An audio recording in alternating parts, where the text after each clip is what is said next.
क्या? गोपाल जी गायब हो गए? जी हाँ, पूरे मोहल्ले में हड़कंप मच गया है क्योंकि शर्मा जी यानी गोपाल जी अचानक बिना किसी को बताए घर से कहीं चले गए हैं। घर में सिर्फ पुष्पा जी हैं जिनके चेहरे पर डर और बेचैनी साफ झलक रही है। अनु बार बार फोन कर रही है, माँ पापा कहाँ हैं? लेकिन जवाब वही, पता नहीं बेटा, उन्होंने किसी को कुछ नहीं बताया। अब ये अचानक गुमशुदगी सबको हैरान कर रही है क्योंकि गोपाल जी ऐसा पहले भी कर चुके हैं और तब तो हालात बहुत बुरे हो गए थे। असल कहानी अब एक बहुत बड़े मोड़ पर पहुंच चुकी है। सीरियल तुमसे तुम तक में अब आने वाला ट्विस्ट दर्शकों को हिलाकर रख देगा। एक तरफ अनु अपनी माँ के साथ घर की जिम्मेदारियां निभाने में लगी है, दूसरी तरफ आर्य को लगने लगा है कि कुछ न कुछ बड़ा छिपाया जा रहा है उससे। दुकान में लगी आग की बात जब उसे झंडे से पता चलती है तो वो बेचैन हो उठता है। अनु मुझसे ये सब क्यों छुपा रही है? आर्य के मन में सवालों का तूफान उमड़ रहा है। वो झंडे से कहता है, कुछ तो गड़बड़ है, मुझे लगता है अनु के घर में कोई बड़ी मुसीबत आई है, पता लगाना होगा। झंडे तुरंत हामी भरता है, ठीक है, मैं देखता हूँ क्या मामला है। उधर मीरा, जो ऑफिस में अनु की सीनियर है, उसे एक ज़रूरी फाइल सबमिट करने के लिए टेंडर ऑफिस भेजती है। अनु जल्दी जल्दी फाइल लेकर निकल पड़ती है, लेकिन किस्मत देखिए, रास्ते में उसकी मुलाकात अपनी माँ पुष्पा जी से हो जाती है। पुष्पा जी थकी हुई लग रही हैं, माथे पर पसीना, हाथों में बिस्किट के पैकेट्स का थैला। असल में वो अब घर चलाने के लिए कोई भी छोटा मोटा काम ढूंढने निकल पड़ी हैं। मोहल्ले की पड़ोसन ने कहा था कि एएस एक बिस्किट फैक्ट्री वालों से बात हो जाएगी, बस बिस्किट बेचने होते हैं और 15% कमीशन मिलता है। पैसे की तंगी देखकर पुष्पा जी ने झट से हाँ कर दी थी, लेकिन जब पड़ोसन ने कहा, कल से क्यों, आज ही मेरे घर का बचा माल ले जा और बेच दे, तो पुष्पा जी बिना कुछ सोचे तैयार हो गईं। थैला लेकर जब वो गली गली घूमती हैं तो कुछ लोग तो मुस्कुराकर बिस्किट खरीद लेते हैं, लेकिन एक घर पर जो अपमान उन्हें झेलना पड़ता है वो दिल तोड़ देने वाला है। दरवाज़ा खोलने वाली औरत ऊंची आवाज में कहती है, पिछली बार जो तूने दिए थे ना, सारे बिस्किट खराब निकले थे, अब दोबारा मत आना। ये सुनकर पुष्पा जी चुपचाप खड़ी रह जाती हैं, आंखों में आंसू, होंठ सिले हुए। और ये सब देख रही होती है अनु, जो वहां पास से गुजर रही थी। अपनी माँ की ये हालत देखकर उसका दिल टूट जाता है। वो दौड़कर माँ के पास जाती है, हाथ पकड़कर कहती है, माँ चलो घर चलते हैं। आपको ये सब करने क्या? गोपाल जी गायब हो गए। जी हाँ, पूरे मोहल्ले में हड़कंप मच गया है क्योंकि शर्मा जी यानी गोपाल जी अचानक बिना किसी को बताए घर से कहीं चले गए हैं। घर में सिर्फ पुष्पा जी हैं, जिनके चेहरे पर डर और बेचैनी साफ झलक रही है। अनु बार बार फोन कर रही है, माँ पापा कहाँ हैं? लेकिन जवाब वही, पता नहीं बेटा, उन्होंने किसी को कुछ नहीं बताया। अब ये अचानक गुमशुदगी सबको हैरान कर रही है क्योंकि गोपाल जी ऐसा पहले भी कर चुके हैं और तब तो हालात बहुत बुरे हो गए थे। असल कहानी अब एक बहुत बड़े मोड़ पर पहुंच चुकी है। सीरियल तुमसे तुम तक में अब आने वाला ट्विस्ट दर्शकों को हिलाकर रख देगा। एक तरफ अनु अपनी माँ के साथ घर की जिम्मेदारियां निभाने में लगी है, दू की जरूरत नहीं। लेकिन पुष्पा जी कहती हैं, बेटा घर के खर्चे कैसे चलेंगे? अनु जवाब देती है, मैं मीरा मैम से थोड़े पैसे उधार मांग लूंगी। लेकिन अंदर से उसे भी यकीन नहीं कि मीरा पैसे देगी। वो दोनों घर लौट आती हैं। उधर आर्य अपनी माँ से बात कर रहा होता है। माँ पूछती है, क्या हुआ बेटा, इतना परेशान क्यों है? आर्य कहता है, माँ अनु मुझसे बहुत कुछ छुपाने लगी है। उसके पापा की दुकान में आग लग गई और उसने मुझे बताया तक नहीं। माँ कहती है, बेटा ऐसे वक्त में तुम्हें उनके साथ होना चाहिए। जब मुश्किल हो तो दोस्ती वहीं काम आती है। आर्य की आंखों में दृढ़ता दिखती है। वो फैसला कर लेता है कि चाहे अनु कुछ भी कहे, वो उसकी मदद करेगा। उसी समय पुष्पा जी जब घर पहुंचती हैं तो उन्हें एहसास होता है कि कुछ गड़बड़ है। दरवाज़ा खुला है, लेकिन अंदर सन्नाटा। गोपाल जी, वो पुकारती हैं, कोई जवाब नहीं। अलमारी खुली हुई, कपड़े इधर उधर। डर के मारे वो तुरंत अनु को फोन करती हैं, बेटा तेरे पापा कहीं नहीं दिख रहे। ये सुनते ही अनु का चेहरा पीला पड़ जाता है। उसे याद आता है पिछली बार जब पापा को नौकरी से निकाला गया था तो उन्होंने खुद को नुकसान पहुंचाने की कोशिश की थी। कहीं इस बार भी वैसा कुछ? अनु के हाथ कांपने लगते हैं, फोन गिर जाता है और मीरा ऑफिस से निकलकर देखती है कि अनु के चेहरे पर हवाइयां उड़ रही हैं। अब सवाल सिर्फ ये नहीं कि गोपाल जी कहाँ गए, बल्कि ये कि वो क्यों गए। क्या किसी ने उन्हें उकसाया? क्या वो फिर से डिप्रेशन में चले गए हैं? या फिर कोई बड़ा रहस्य छिपा है पीछे इस गुमशुदगी के? आर्य अब तय कर चुका है कि चाहे अनु कुछ भी कहे वो उसकी मदद करेगा, लेकिन सीधे नहीं, क्योंकि अनु ने पापा की कसम खाई है कि वो आर्य से कोई मदद नहीं लेगी। तो अब देखना ये है कि आर्य कैसे करेगा मदद बिना बताए, और क्या वो गोपाल जी को ढूंढ पाएगा समय रहते। सीरियल में अब कहानी पूरी तरह बदलने वाली है। ये गुमशुदगी सिर्फ एक हादसा नहीं, बल्कि आने वाले बड़े खुलासे की शुरुआत है। आर्य और अनु के बीच अब आएगा नया मोड़, जहां इमोशंस, सस्पेंस और जिम्मेदारी तीनों टकराएंगे। पुष्पा जी टूटी हुई हैं, अनु डर के साए में है, और आर्य एक जासूस की तरह कदम कदम पर सच की तलाश में। गोपाल जी की ये रहस्यमयी गुमशुदगी अब ले जाएगी कहानी को उस अंधेरे मोड़ पर, जहां हर किरदार को खुद से सवाल करना पड़ेगा। क्या मैं सच में सही कर रहा हूँ? रात का वक्त था, हल्की बारिश हो रही थी, आसमान में बादल गरज रहे थे, और शर्मा परिवार के घर में सिर्फ सन्नाटा था। पुष्पा जी बार बार दरवाजे की ओर देख रही थीं, जैसे किसी पल गोपाल जी लौट आएंगे। अनु बार बार मोबाइल पर कॉल कर रही थी, लेकिन फ़ोन लगातार स्विच ऑफ बता रहा था। हर बार वही डरावनी बीप, वही बेबसी। आर्य भी बेचैन था। उसने झंडे को फ़ोन लगाया। कुछ पता चला? झंडे ने कहा, नहीं यार, शर्मा जी को किसी ने मोहल्ले में नहीं देखा, लेकिन एक ऑटो वाले ने बताया कि सुबह सुबह वो स्टेशन की तरफ जाते दिखे थे। आर्य चौंक गया। स्टेशन? वो वहाँ क्यों गए होंगे? सुबह होते ही आर्य ने खुद तय किया कि अब और इंतजार नहीं। वो सीधे शर्मा जी के घर पहुंचा। दरवाजे पर अनु खड़ी थी, आंखों में नींद नहीं, चेहरा फीका। उसे देखकर आर्य कुछ पल चुप रहा। वो जानता था कि अनु को उसकी मौजूदगी पसंद नहीं आएगी, लेकिन हालात ऐसे थे कि वो पीछे नहीं हट सकता था। उसने धीरे से कहा, अनु, मैं बस मदद करना चाहता हूँ। अनु ने नज़रें झुका लीं। मदद? किस चीज़ में? मेरे पापा लौट आएंगे, बस थोड़ी देर की बात है। उसकी आवाज़ कांप रही थी। आर्य ने उसकी आंखों में डर पढ़ लिया।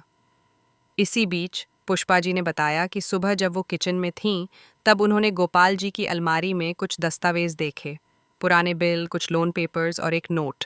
नोट पर लिखा था, अब और शर्मिंदगी नहीं झेल सकता, माफ़ करना। ये पढ़ते ही अनु के पैर जैसे ज़मीन पर जम गए। उसने माँ से वो नोट छीन कर देखा, और आंसू उसके गालों पर लुढ़क गए। माँ, उन्होंने फिर वही किया ना? पुष्पा जी बस चुप रहीं। उनके होंठ हिल रहे थे, लेकिन आवाज़ नहीं निकल रही थी। आर्य ने तुरंत झंडे को बुलाया। हमें स्टेशन जाना होगा, शायद वो वहीं हों। दोनों ने बाइक उठाई और निकल पड़े। रास्ते में आर्य को अनु की बातें याद आने लगीं। पापा अब पहले जैसे नहीं रहे, छोटी छोटी बात पर टूट जाते हैं। हर शब्द उसके कानों में गूंज रहा था। स्टेशन पहुंचकर उन्होंने हर प्लेटफॉर्म पर पूछा, हर ऑटो वाले, हर चाय वाले से बात की, लेकिन कोई ठोस सुराग नहीं मिला। तभी एक बूढ़े ठेले वाले ने कहा, भैया, सुबह सुबह एक आदमी आया था, वही जो बगल की गली में रहता है शायद। बहुत परेशान लग रहा था। उसने कहा था कहीं दूर जाना है, और फिर एक टिकट खरीदी थी, लखनऊ जाने की। आर्य को लगा जैसे धड़कन रुक गई।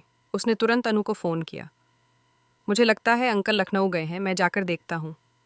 अनु ने कहा, नहीं, अकेले मत जाओ, मैं भी चलती हूँ। लेकिन आर्य ने उसे मना किया। अगर तुम साथ आईं और कुछ गलत हुआ तो आंटी को कौन संभालेगा? मैं वादा करता हूँ, मैं उन्हें ढूंढ कर वापस लाऊंगा।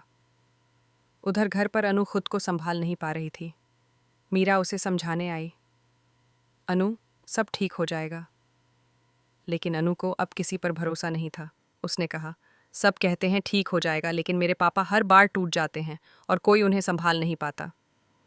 मीरा ने पहली बार अनु को गले लगाया। तू मजबूत है और तुझे मजबूत रहना ही होगा।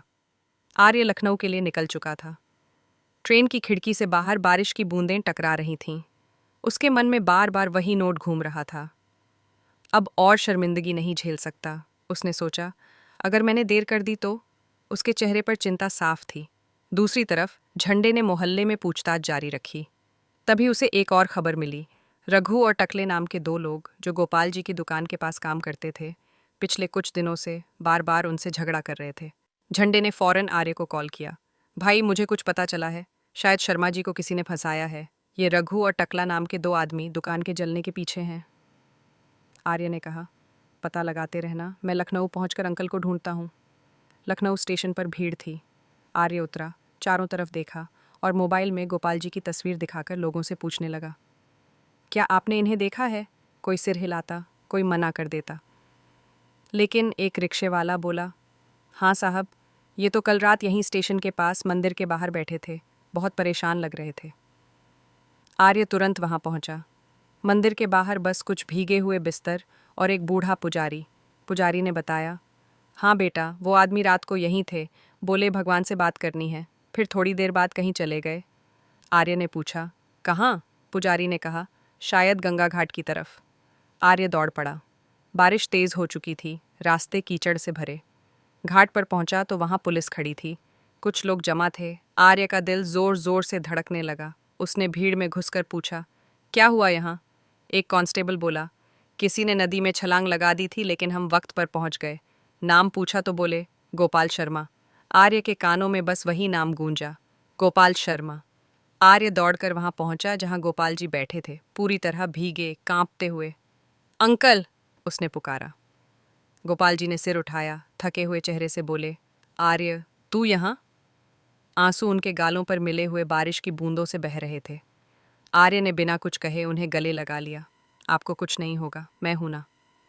थोड़ी देर बाद आर्य उन्हें होटल ले गया, सूखे कपड़े दिलवाए और उन्हें खाना खिलाया। गोपाल जी ने कांपती आवाज में कहा, बेटा, मैंने सब कुछ खो दिया, दुकान, इज्जत, और अब जीने की वजह भी नहीं बची थी।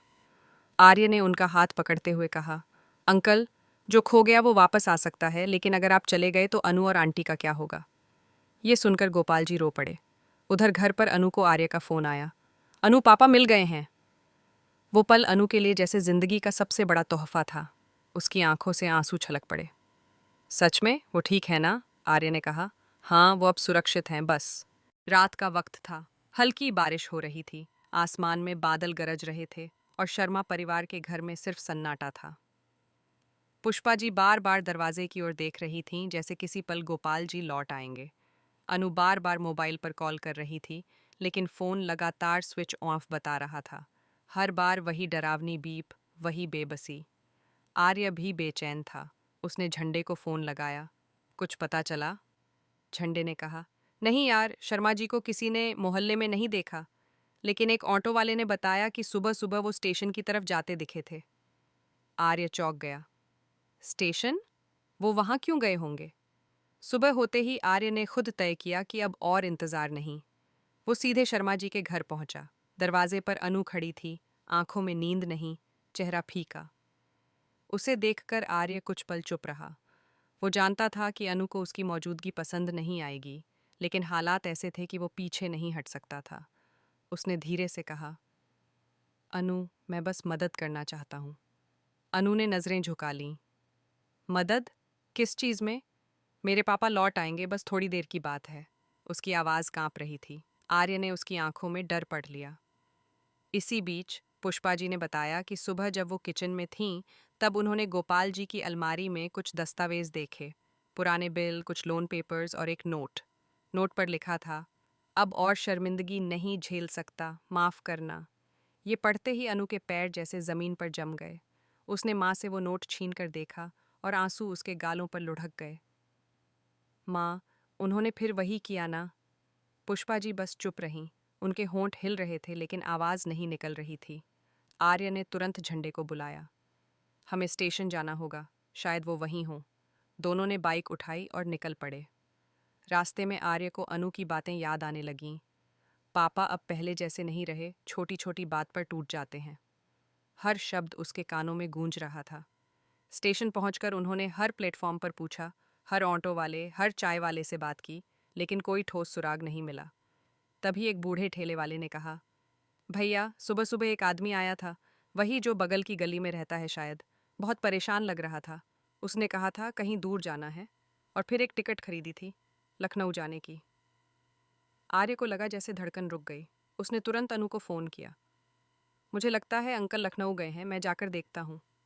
अनु ने कहा, नहीं, अकेले मत जाओ, मैं भी चलती हूँ। लेकिन आर्य ने उसे मना किया। अगर तुम साथ आई और कुछ गलत हुआ तो आंटी को कौन संभालेगा? मैं वादा करता हूँ, मैं उन्हें ढूंढ कर वापस लाऊंगा। उधर घर पर अनु खुद को संभाल नहीं पा रही थी।